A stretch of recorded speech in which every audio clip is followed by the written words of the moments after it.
What else could be blocking or delaying my manifestation? Part 2. Adults waiting on other adults to approve what you want to do.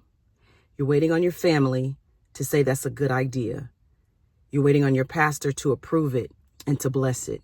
You've heard your friends talk bad about people that are doing what you are striving to do, so you hold back. You're a grown adult, you pay rent, you probably have kids, a whole husband, a whole wife, and own cars, all the things, but yet you won't move and create and manifest things in your life until you get the approval of others. You are an adult. You do not need the approval of anybody to do what you're called to do. Well, I have to wait for the man of God to, hear my plan and bless it. Man of God. We are talking about people who have their own lives and things that they need to be figuring out. If you have a calling and you know that you're called to do something, you know you're called to create something, there's a vision in you, there's just something that just sometimes even keeps you up at night because you're thinking about it and you're longing for it and you want it, but you're waiting. Or you go to places where they tell you God is about to do. I talked about that in part 1. And so you just wait and you do absolutely nothing because God is about to do. Or in 6 weeks, God's going to do this. And then you do nothing. And then 6 weeks comes and goes. And now you're upset because nothing happened. You have more authority. That's the point of this video. You have more power, authority, and dominion than you actually walk in, than you actually practice. Because especially my people, we are so accustomed to having someone over us. We just have to have a leader, a pastor. We have to have a master. We have to have authority over us in order for us to feel safe. And that's really one way that our manifestations are being blocked, because we're not living in freedom to just start something, freedom to do something. Well, sis, I don't think that's something that God is calling you to do. My book, Let's Talk It Out. When I stepped down from leading worship to tour, I went to St. Louis, I went to California. My co-worship leader was like, Pastor gonna let you step down to do that? What do you mean, let me? At the time, I was divorced. This was like 2015, 16. I was divorced. I had 2 kids. And I'm ready to build a legacy for myself. I was 35 at the time. I have been on an organ, somebody's keyboard, for 20 years, since I was 15. 15 years old, playing for someone's church, in church 4 or 5 times a week because I'm the lead musician. So conferences, revivals, whatever it was, for 20 years. And now I want to step down and do something for myself. And I have to allow what? I looked at her like, what do you mean, let me? Well, it must be nice because he's not going to let me take a Sunday off. That's you. You can be controlled and held back all you want to. But I don't need, and none of us need anybody to approve what's been placed inside of us. People can confirm, people can affirm, but you don't need them to allow you to do anything. I tell my kids, as long as you're not hurting yourself and it's not going to hurt others, do what you want to do. Now, if you hurt yourself, that's on you. But if it's not hurting other people and you want to help people, you don't need, well, I need to go through them so I can have their support.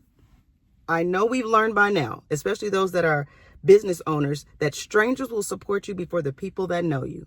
Ooh, that's a whole shirt right there. Strangers will support you before the people that know you. So you don't need the support of anybody. You just need to support yourself.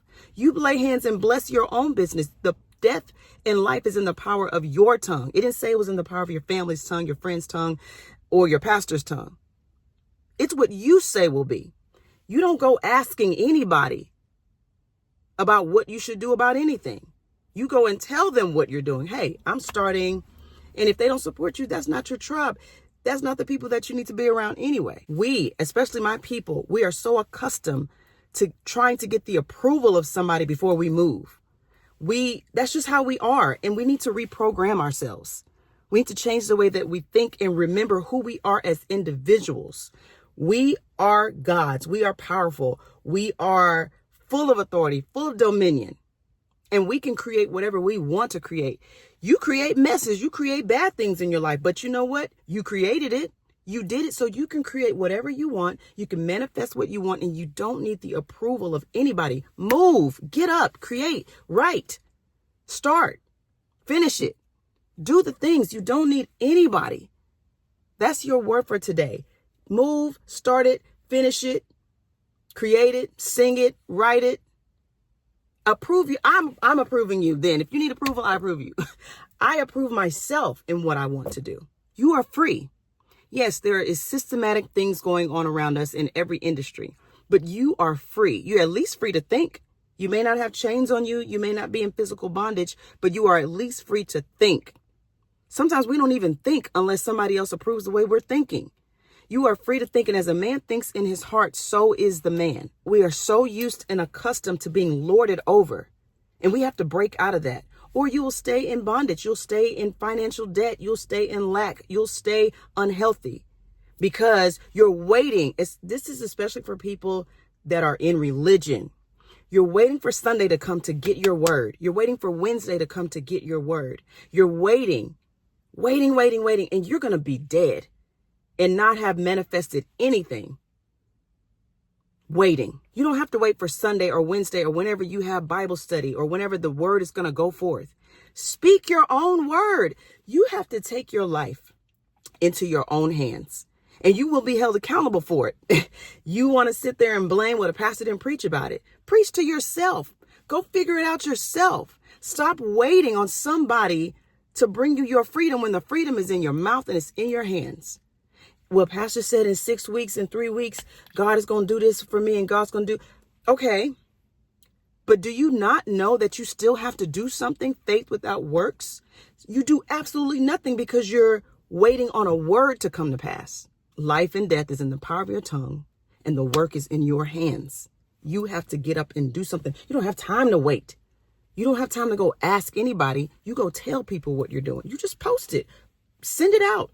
Make the calls. Do what you have to do. You pay taxes. You're an adult. You have a whole family. And yet you see yourself doing something greater than what you're doing right now, but you won't move until you get that approval.